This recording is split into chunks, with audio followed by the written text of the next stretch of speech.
आजकल के जो इंटरेस्ट रेट चल रहे हैं उस पे तो मैं किसी को भी रिकमेंड नहीं करता कि आप लोन की तरफ जाएं, और स्पेशली वो लोन की तरफ जो कि बैड लोन की तरफ आपको लेके जाता है या बैड डेट की तरफ लेके जाता है। यानी कि जो लग्जरीज आप ले रहे होते हैं ना, गाड़ी ले रहे होते हैं, लेट से मोबाइल फोन ले रहे होते हैं, या पर्सनल लोन ले रहे होते हैं just to satisfy your needs, needs भी नहीं, sorry, just to satisfy your wants.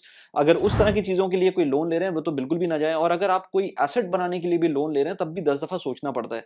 मैं आज इसी तरह की एक टॉपिक के ऊपर बात करूंगा। मैं अपनी भी एग्जांपल बताऊंगा आपको उसके अंदर कि मैंने अपनी पूरी लाइफ में 2 दफ़ा मेजर लोन लिए थे, और उन दोनों लोन्स की कहानी क्या थी वो भी मैं बताऊंगा। उसके अंदर सबसे इंपॉर्टेंट बात मैं ये भी बताऊंगा कि जब मैं लोन ले रहा था तो मेरा थॉट प्रोसेस क्या था, और आप भी उसी थॉट प्रोसेस के थ्रू अगर लोन लेंगे तो आपको एक सेफ वे के अंदर आप लोन ले सकते हैं और उसकी कैलकुलेशन आप कर सकते हैं। अदरवाइज अगर उस थॉट प्रोसेस में नहीं जाते तो लोग तो फिर कुछ भी कर लेते हैं, लेकिन उसके अंदर आप सेफ्टी खत्म हो जाती है, फैमिली रिस्क पे आ जाती है, आप खुद रिस्क पे आ जाते हैं, मेंटली आप बिल्कुल एक प्रॉब्लम में फंस जाएंगे अगर आपने उस स्पेसिफिक चीज़ को जहन में नहीं रखा। जो मैंने पहला लोन लिया था उसके बारे में बताता हूँ। आज से कोई ऑलमोस्ट कोई 10 साल पहले जब मुझे अपना घर बनाना था पाकिस्तान के अंदर, तो मैंने यूएई में रहते हुए एक लोन लिया था, और उसको मैंने बड़ा कैलकुलेटेड इस तरह से रखा था कि मेरे पास ऑलरेडी जो एसेट्स थे मैंने उसको कोलैटरल के तौर पे रख लिया था। अब कोलैटरल क्या चीज़ होती है जिसके बारे में बात कर रहा था ना बार-बार, कि एक इंपॉर्टेंट चीज़ है जो आपको हर सूरत में सोचनी चाहिए। तो कोलैटरल वो चीज़ होती है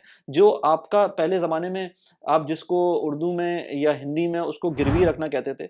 मैं उसको, अब आजकल के बैंक्स कोलैटरल तो नहीं रखते, ज़्यादातर नहीं रखते, वैसे बड़े लोन्स लेने जाएँगे तो शायद कोलैटरल की बात हो, लेकिन अगर आजकल की बात करें तो नॉर्मली बैंक्स आपकी क्रेडिट हिस्ट्री को ज़्यादा प्रेफ़र करते हैं कि उसको देख लें, और उसकी बेसिस के ऊपर आपको लोन दे देते हैं। कितना ज़्यादा लोन देना है, कितना कम लोन देना है, किस रेट पे लोन देना है, ये सारी चीज़ें उस पे डिपेंड करता है आपकी क्रेडिट हिस्ट्री के ऊपर। लेकिन एक चीज़ होती थी कोलैटरल, जो कि आज भी होती है, लेकिन जो छोटा लेवल के ऊपर बात करें तो वो कोलैटरल नहीं रखवाते। लेकिन जब मैं खुद लोन लेता हूँ तो मैं अपने दिमाग में कोलैटरल रख लेता हूँ। अब जब मैंने पहली दफ़ा लोन लिया था तो मैंने, मेरे दिमाग में क्या कोलैटरल आया था मैं वो बताता हूँ आपको। मुझे घर लेना था।